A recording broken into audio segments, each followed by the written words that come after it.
Okay. RBI I hope my voice is clear to the participants. Mr. Rajnish Kumar, am I audible? Am I clear enough? Yes, sir. Yes, sir.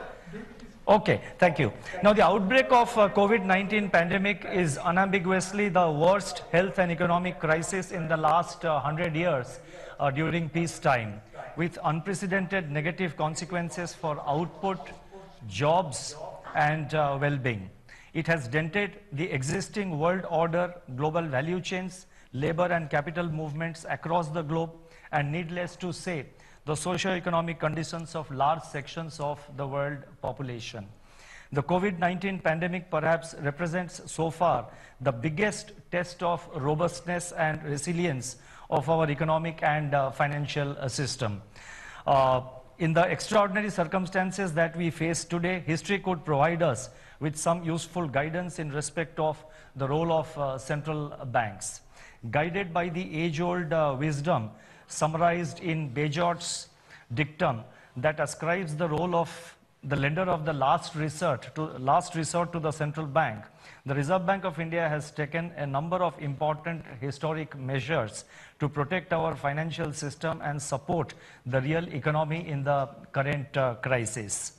While the eventual success of our policy responses will be known only after some time, they appear to have worked so far.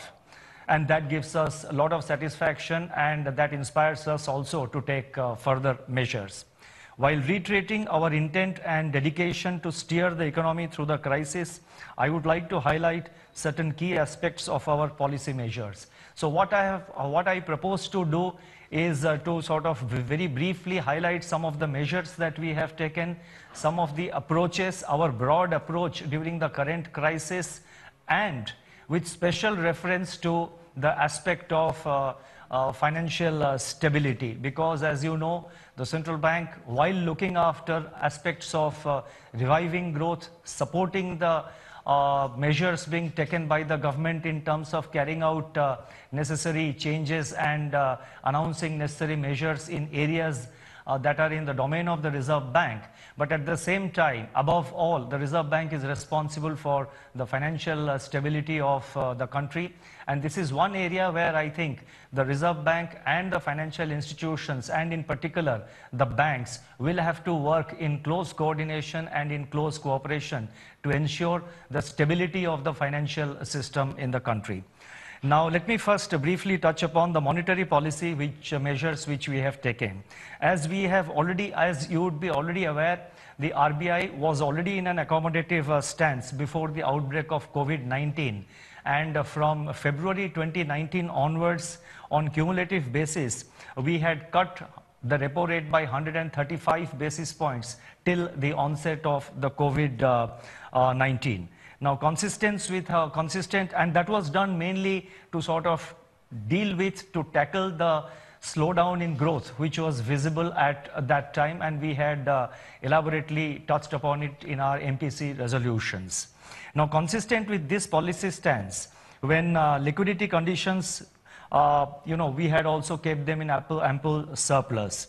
The lagged impact of these measures was about to propel a cyclical turnaround in economic activity when COVID-19 brought with it calamitous misery, endangering both lives and livelihood of people.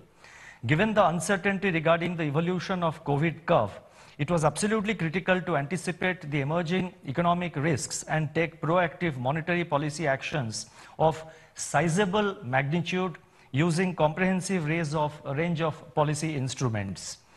The fast-changing macroeconomic environment and the deteriorating outlook for growth necessitated off-cycle meetings of the Monetary Policy Committee, first in March and then again in May 2020. The MPC has decided, as you would be aware, to cumulatively cut the policy repo rate by 115 basis points. So from February 2019, the total rate cut that RBI has undertaken is 250 basis points.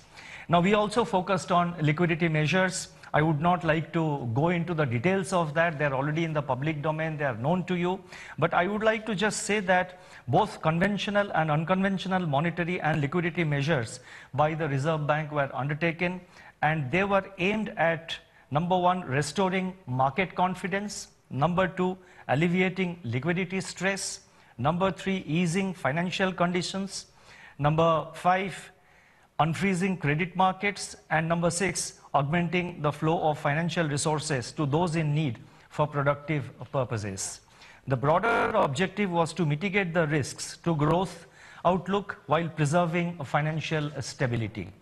The liquidity measures announced by the RBI since February 2020 aggregate to about rupees 9.57 lakh crore, which is equivalent to 4.7% of 2019-20 nominal GDP. So about 4.7% of the GDP. That is the kind of liquidity measures which we have announced from February this year.